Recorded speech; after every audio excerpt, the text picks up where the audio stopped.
Alright, this video is something I've been debating about putting out there, but after recent events a couple days ago, I've decided to go ahead and do it. Alright, I've been temporarily banned from whenshitistofan.com due to an argument I got into, and where I called out the bullshit from one of the moderators, Texan2. I'll actually put the post that was deleted up there. But what it came down to is this.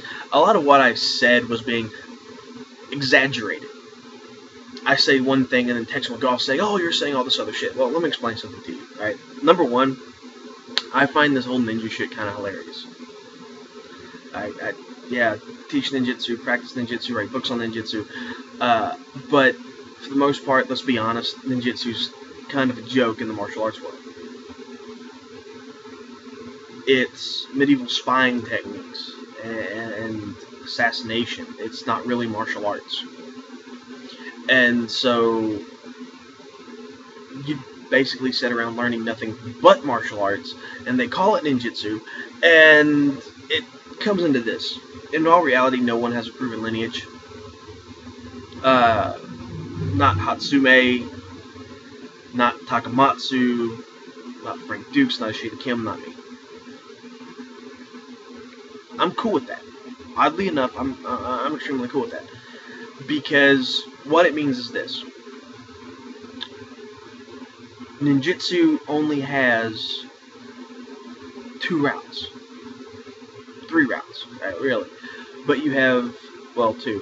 Academics and recreationism. Now, if you're talking about recreationism, you're talking about 2 different paths of recreationism. You can look at recreating something from the past, which makes it a little bit like LARPing, you know, Civil War reenactment, stuff like that.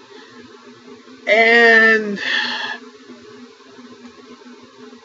a little bit more of trying to modernize. And I've gone more of the let's try to modernize things. There's a lot of elements of historical ninjutsu that you can get from the Shuniki, the Bansen Shukai, books where these have been translated, like True Path of the Ninja, and so on and so forth. And you can use this to see what ninjutsu really is. But ultimately, it comes down to this. It's kind of a joke. Which is kind of the whole point of me being like, hey, you got beaten by a ninja. Because it's kind of a joke. And we'll point to the fact, when you have been beaten by a ninja and the ninja whole thing's taken as a joke, it kind of means you're an even bigger joke, so the joke's on you. People don't like that. I find it rather funny myself. Hey, whatever.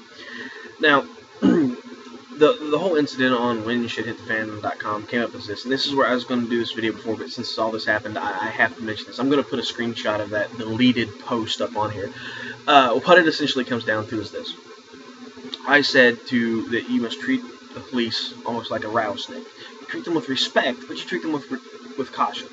Don't assume the cop is a good guy. I love these I'm a good cop arguments, because here's what it comes down to. If there's so many good cops on the force, why aren't they reining in the bad cops? The reason why is because they're all a fucking gang. They're the Brotherhood of Blue. They're the police force. They're the military. Whatever the fuck bullshit they want to holler.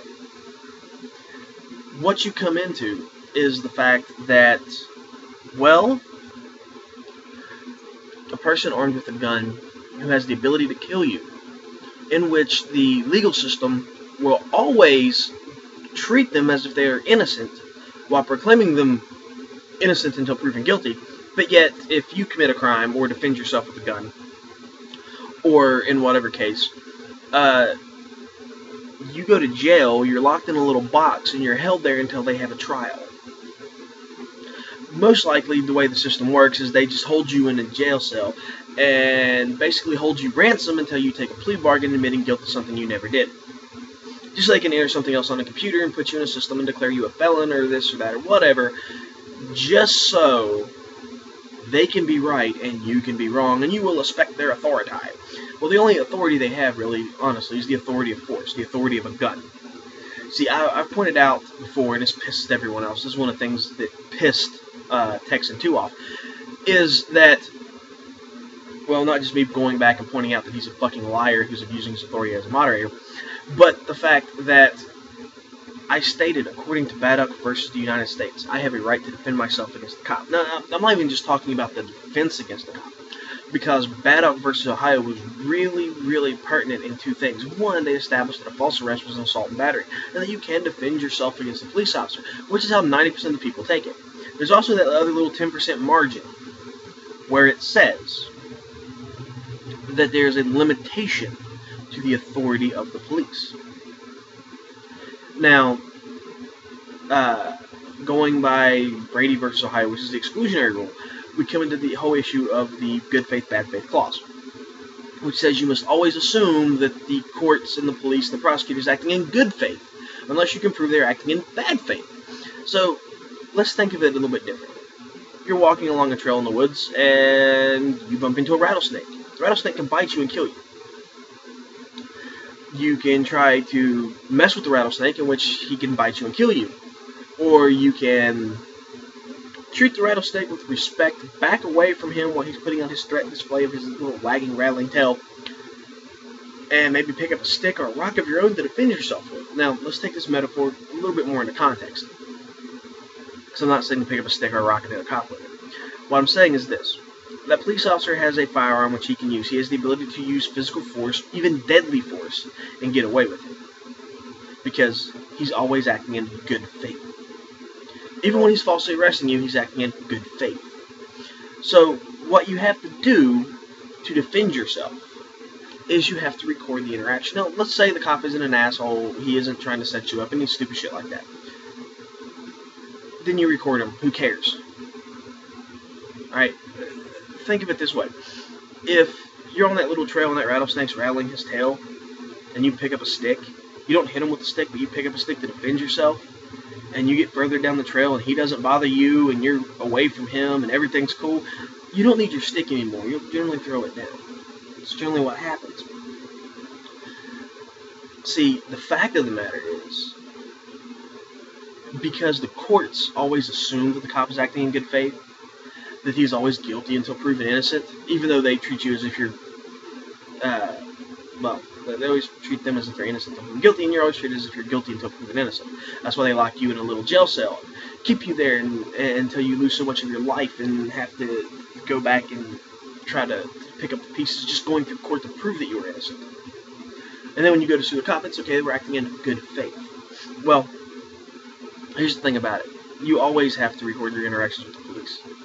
Always interact your recordings with the prosecutor's office. Filing complaints to both. And recording their interactions throughout the whole thing. You always record those interactions. Same way I did it. Now, I'm sure they don't like it, they don't want it, too bad it's already on the internet.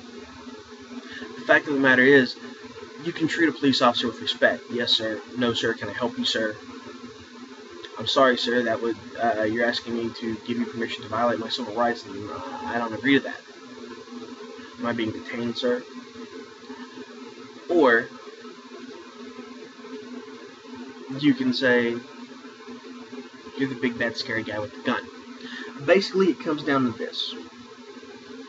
Don't rock the boat unless you're willing to swim.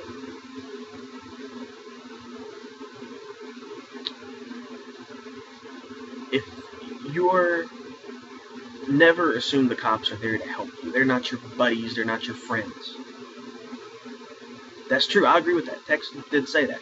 But the problem is they have a position of authority which allows them to violate my rights as a human being under the clause of the law. If I can't prove that they're acting unlawfully outside the bounds of the law, then I have no defense against myself. Now see, I understand Texan's little issue here. It's threefold.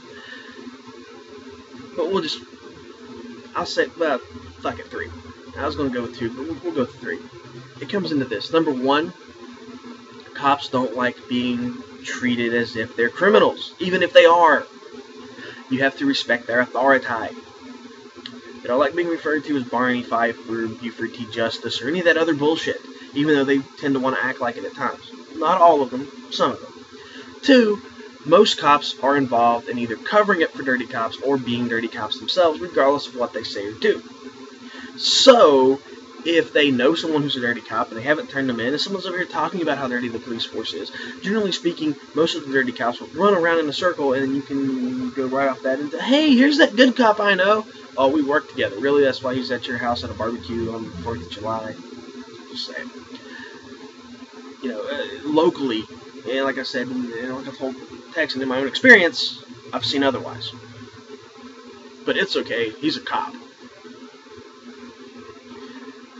I'm even going to post that up at the end of the video so everyone can see what he deleted off of there when I pointed out, here's the legal case for it. For me saying, be careful, be cautious, be alert. Basically, it comes down to this. Whenever you're dealing with the police, treat them with respect, but don't trust them. Don't volunteer information. Honestly, the best thing you can say to a cop, even if he hasn't arrested you, is to look at him and say, officer, I plead my 5th and 6th Amendment at this time. If he says, well, you're not under arrest, say, well, good then. As an individual who's not under arrest, I'm assuming I'm not being detained, and if I'm not being detained, I'm free to go, correct?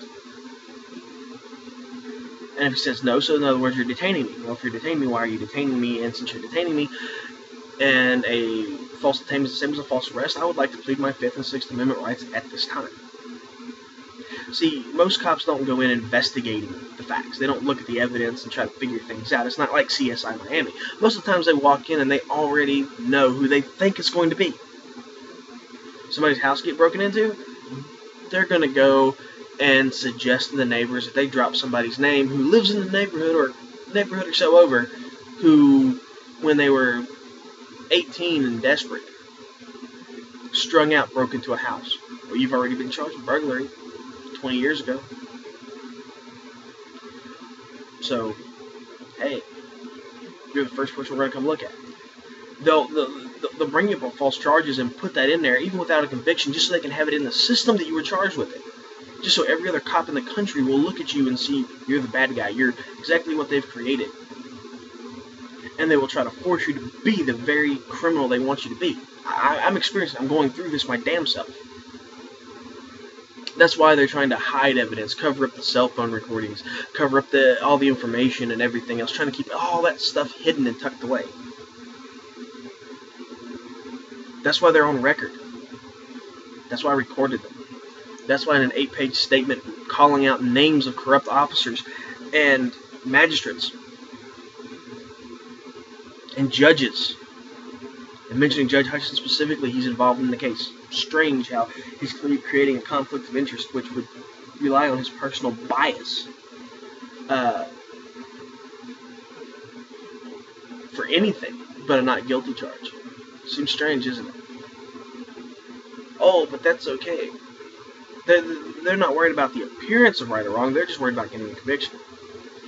Just like these cops out here are worried about their brothers in blue, even in other states, even halfway across the country, being called out and addressed as being corrupt, because, God, if they do it in other places, they might do it here. And, well, we've already seen shit with the Texas police about strip searching women beside the road and sexual assaults in jails and all this other stuff. It leads me to under the question, what is Texans so scared of? I mean, really, let's use the NSA argument. If we're not afraid, if there's nothing we don't want if there's nothing that we should be ashamed of, or nothing that we should be, have done illegal, we should be worried about the government listening to our phone calls. So if there's nothing a cop does which is illegal, then he shouldn't be worried about us recording that conversation. Hey, I like that argument. It works both fucking ways.